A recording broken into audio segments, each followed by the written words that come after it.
आज हमारी वीडियो का टॉपिक है paradise lost by John Milton, book 1 of paradise lost, जो कि जॉन मिल्टन ने लिखी थी 1667 में। 1667 में ये बुक्स 10 थी और फिर 1664 में रिवाइज करके 12 बुक बना दी गई। इस एपिक का यॉन्ग्रा है एपिक पोइट्री। इसकी फॉर्म है ब्लैंक वर्स यानी बिना राइम के एम्बिक पेंटामीटर, और इसका रियल जो पर्पस है वो ये है to justify the ways of God to man, यानी इंसानों को ये समझाना कि अल्लाह की हिकमत क्या थी इंसानों के गिरने में। सेकंड हम इसकी देख लेते हैं कैरेक्टर्स, जो कि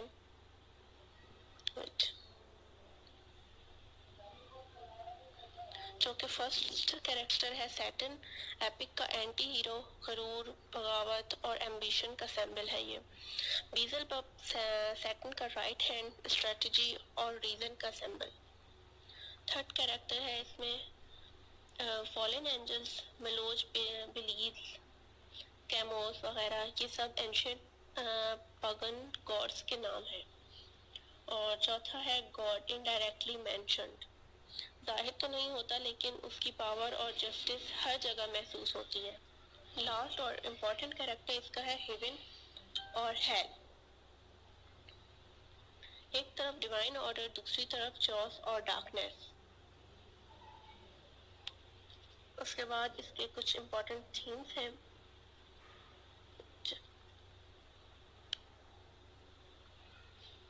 पांच थीम्स हैं इसके इम्पोर्टेंट।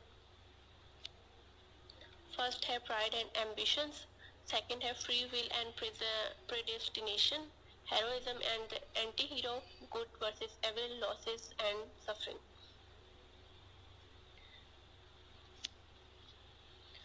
वो प्राइड में हेवन में सेकंड था मगर लीडर बनना चाहता था। उसका मशहूर एक सेंटेंस था, better to reign in hell than serve in haven.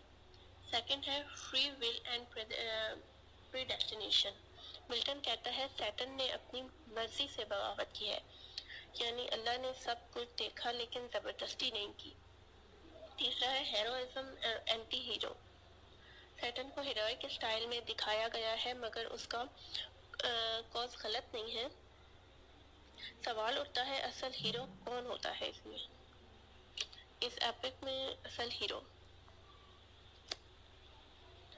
चौथा है good and evil. Hell is not just a place but a state of being. Hell सिर्फ जगह नहीं है, मतलब हालात और हालातें ज़हनी है। Raises the question what makes a true hero. Contrast God justice with Satan rebellion. खुदा की अदल और सैटन की बगावत में फ़र्क है। पांचवा है लॉसेस एंड सफरिंग। एंजल अपनी सूरत हाल पर गमज़दा है मगर इंतकाम पर तैयार है अभी भी।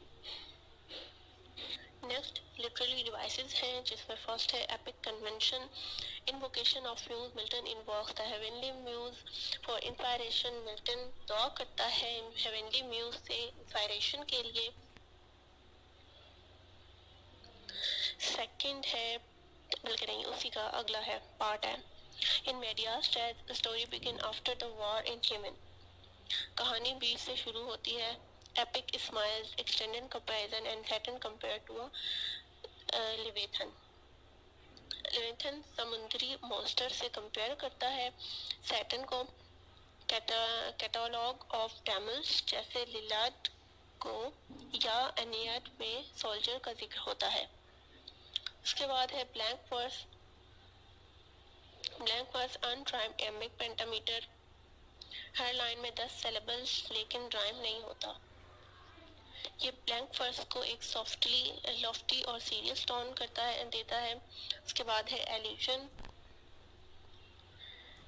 एल्यूजन में आता है बाइबल, जेनेसिस रेवलेशन का रेफरेंस, क्लासिकल मैथोलॉजीज, ग्रीक और रोमन गॉड का जिक्र, सिंबोलिज्म में हेल है, इंटरनल करप्शन। हेल जो है इंटरनल करप्शन को रिप्रेजेंट करता है, जिस तरह से means not just physical torment, कि वो इनर करप्शन को भी रिप्रेजेंट करता है, ना कि सिर्फ फिजिकल टॉर्मेंट को। उसके बाद है सिंबोलिज्म में Pindiomenon, all demons symbol of corrupted order and false grandeur. Next देखते हैं क्या है इसका. नेक्स्ट है structure and form. Form verse form है blank verse, unrhyming pentameter, elevates style, narrative voice, omnibus narrator, sometimes philosophical tone, grand, tragic, solemn, yet sometimes ironic. Next है religious and political context. Religious context based on Genesis, the fall of man. Milton was deeply Protestant. Puritan influence emphasized reason and free will. The poem seeks to justify the ways of God to man. Milton Protestant था, so free will, reason और divine justice पर believe करता था. Then next है political context है written after the English Civil War and the Restorations. ये restoration period के बाद लिखी गई थी. और उसके बाद Saturn's rebellions reflect Milton's view on tyranny and resistance. He supported the Commonwealth and Oliver Cromwell. Saturn as a charismatic reveal mirror real world political dissent. Milton ने मोनार्की के खिलाफ सपोर्ट दिया था. ऑलिवर क्रॉमवेल का supporter था. Next है important quotations हैं हमारे पास जो कि आपके बहुत काम आती हैं. आप लिखा करें, इम्पोर्टेंट होती हैं पेपर्स में. Of man's first disobedience, the fruit of the forbidden tree, better to die in hell than serve in heaven. The mind is its own place and itself can make a heaven of hell, a hell of heaven. उसके बाद कुछ critical perspective हैं about this epic, like romantic critics, Christian critics, feminist critics, political critics praise Saturn as a heroic figure. Christian critics view Saturn as a deeply flawed anti-hero, not to be admired. Feminist critics analyze the absence of evil and early setup of gendered power. Political critics see Saturn as a symbol of resistance to tyranny और misapplied liberty.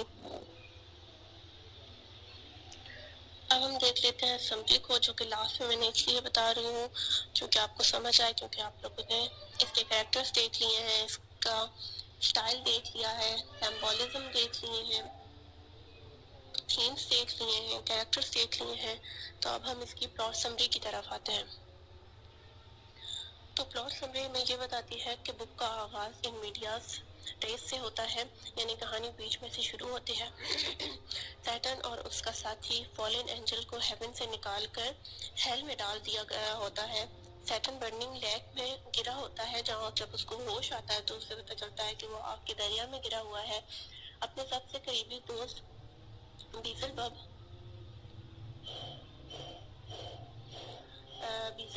से बात करता है कि ये उसका right hand होता है. दोनों मिलकर हेल के एक प्लान में जाते हैं जहां और बाकी डेमन्स को बुलाते हैं. सैटर्न एक मोटिवेशन स्पीच देता है. स्पीच वो कहता है better to join in hell than serve in heaven. ये इसका मशहूर जुमला है जो उसने इस वक्त कहा था. आखिर में वो पेंडोमेनन बनाते हैं. ये उनका कैपिटल है हेल में, और वहाँ एक काउंसिल होती है जहाँ वो ये डिसाइड करते हैं कि अब आगे क्या करना है, हेवन से कैसे बदला लेना है. डिसाइड करते हैं कि अब हमने अपने बदले को कैसा पूरा करना है.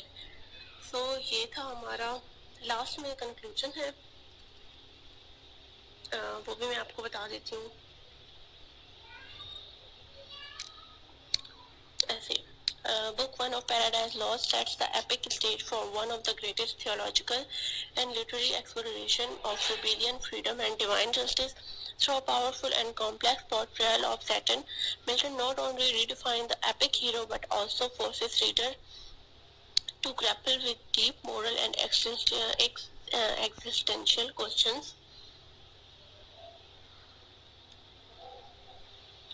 सैटर्न का कैरेक्टर कॉम्प्लेक्स और मॉरली एम्बिगस होता है. थीम्स जैसे गरूर, आज़ादी, बगावत और डिवाइन जस्टिस का तफसीली जायज़ा मिलता है। मिल्टन ने हीरोइज्म का रीडिफाइन किया है और हमें सोचने पर मजबूर कर दिया असल में विलन कौन है और हीरो कौन। सो ये था आज का हमारा topic, paradise lost by John Milton, book 1। आप मेरे चैनल को ज़रूर सब्सक्राइब करिएगा। वैसे तो फ़िलहाल कुछ नहीं है मेरे चैनल पर, लेकिन मैं आपके लिए बहुत सारा मटेरियल लाऊंगी। सो अल्लाह हाफ़िज़।